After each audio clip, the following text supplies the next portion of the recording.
Hello everyone, I hope आप सब स्वस्थ होंगे और मस्त होंगे और आपकी पढ़ाई बहुत ही अच्छी चल रही होगी। तो आज जो है मैं सुबह जल्दी नहीं उठ पाई थी। मैं सुबह जो है 7 बजे उठी थी मैं, और 7 बजे उठने के बाद मुझे पढ़ने का मौका बिल्कुल नहीं मिला। तो मैंने सारे अपने घर के काम किए, सब कुछ किया, अपने बेबी को नाश्ता करा के अब वो सो रहा है और अब मैं पढ़ने के लिए आ गई हूँ। अभी जितना भी टाइम मिलेगा, अभी पर्टिकुलर मैं एसएसटी पढ़ रही हूँ और थोड़े एसएसटी पढ़ के आज मेरा टारगेट है कि पूरे दिन में मैं हिंदी का अपना मैराथन 7 आवर्स का मैराथन जो है मैं कंप्लीट कर लूँगी। ये मेरा टारगेट है। तो अभी जो मुझे लगता है 1 आवर तो मुझे पक्का मिल ही जाएगा चांस पढ़ने के लिए।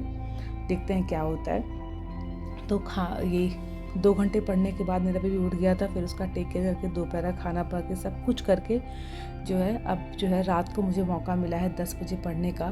तो मैंने 10 बजे से लेके 1 बजे तक पढ़ाई की थी, बिकॉज मुझे सुबह फिर जल्दी उठना था। बिकॉज जिस दिन जल्दी उठ जाती हूँ ना, उस दिन मैं मुझे लगता है कि सुबह मैं 1-2 घंटे पढ़ लेती हूँ ना, तो मुझे ऐसा लगता है कि पूरे दिन का मेरा तो यूटिलाइजेशन हो गया।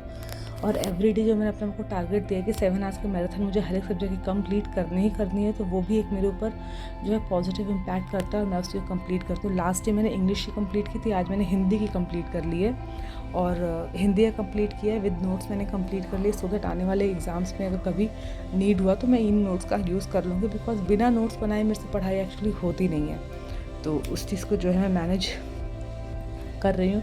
और जैसे जैसे एग्ज़ाम पास आ रहा है, ऐसा लग रहा है कि जल्दी से हर काम करके बस पढ़ने बैठ जाओ। बट ऐसा होता है ना कि घर के काम भी होते हैं और बेबी भी आपके पूरा 24 घंटे आपके साथ ही है। तो जब भी वो सोता है तभी मौका मिलता है पढ़ने का। बट नो कंप्लेन, जो भी टाइम मेरे को अवेलेबल मिलेगा उससे मैं पढ़ाई ज़रूर करूँगी। तो आज जो है मैं 1 बजे सोने जा रही हूँ। रीज़न ये है कि अगर मैं अभी सो जाऊँगी थोड़ा तो सुबह में 4 बजे उठने के मेरे चांसेस थोड़े बढ़ सकते हैं, बट मैं प्रॉमिस नहीं कर सकती कि मैं उठ सकती हूँ। तो आज मुझे बहुत अच्छा लगा कि मैंने एटलीस्ट जो है अपना आज हिंदी का जो मेरा मैराथन टारगेट था वो मैंने कंप्लीट किया। और बहुत ही घिसते पढ़ते करते हुए मैंने लास्टली फाइनली उसे कंप्लीट कर लिया। बिकॉज मैंने बहुत पहले से शुरू कर दिए थे, थोड़ा थोड़ा सबका बचा हुआ था। तो एवरीडे का जो लास्ट पार्ट का चंक है वो मेरा धीरे धीरे कंप्लीट हो गया। तो I am really happy for that. मैं आपसे ये बोलना चाहती हूँ कि ना, ऐसा ज़रूरी नहीं है कि आपको जो है हमेशा ही ना पॉजिटिव ही फील करना, हमेशा ही अच्छी बातें ही आपकी लाइफ में हमेशा अच्छी सिचुएशन ही होगी। कभी कभी हो सकता है कि आप अंदर से थोड़ा सा नेगेटिव फील कर रहे हो या आपको थोड़ी सी नेगेटिव चीज़ें माइंड में आ रही हैं या नेगेटिव ख्याल आपके विचार आ रहे हैं आपके मन में, लेकिन फिर भी आप मैनिफेस्ट कर सकते हो एग्जैक्टली कि आप क्या चाहते हो कि आपकी लाइफ में सही हो।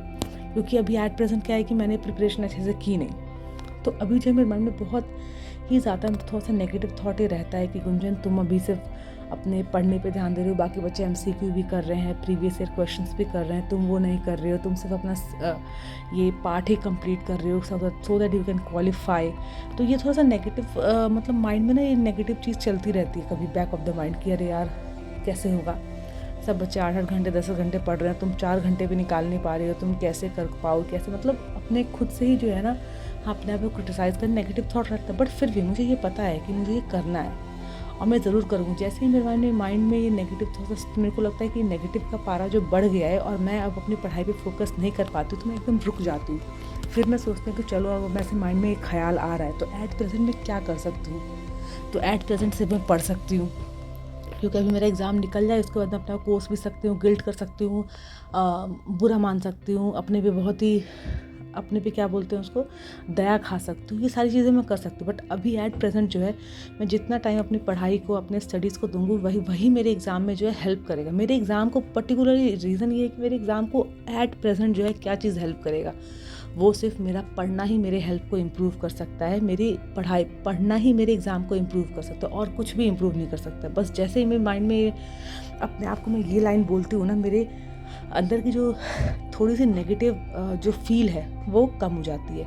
और ऐसा नहीं कि पूरे दिन में एक ही बार होता है, दिन में 4 से 5 बार 6 बार ऐसा हो जाता है कि माइंड में नेगेटिव ख्याल ऊपर आने लगते हैं। जैसे मुझे लगता है कि अभी नेगेटिव ख्याल इतना आ गए हैं कि मैं फोकस नहीं कर पा रही, तो जस्ट मैं स्नैप आउट करती हूँ, रियलिटी में आती हूँ कि एट प्रेजेंट हम क्या कर सकते हैं, उस पर फोकस करती हूँ और फिर अपना एग्जैक्टली देखती हूँ कि मुझे क्या करना चाहिए। तो आप जो है अपने मैनिफेस्टेशन को बढ़ाए रखो, अपना काम करते रहो एंड कीप गोइंग, यही मेरा मंत्र है। बस अपना काम करते रहो, रिजल्ट तो मेरे हाथ में नहीं है। एग्ज़ाम कौन सा डेट पड़ेगा ये भी है मेरे हाथ में, सिर्फ अभी पढ़ाई है, मैं उसी को पढ़ रही हूँ। और आज मैंने हिंदी की मैराथन सेमिनार से कंप्लीट कर ली, जो कि अध्ययन मंत्रा की यूट्यूब चैनल पे है, उसके लिए मैं बहुत ही ग्रेटफुल हूँ। और अब सिर्फ मेरा रिविजन का है, तो अब से मेरे पास जो है इंग्लिश के भी नोट्स कंप्लीट हो गए हैं, हिंदी के भी कंप्लीट हो गए हैं।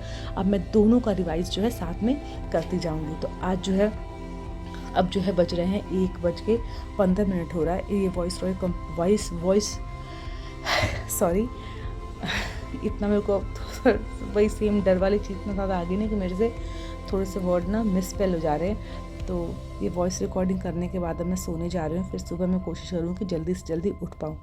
तो best of luck for your exam preparation and have a wonderful day ahead.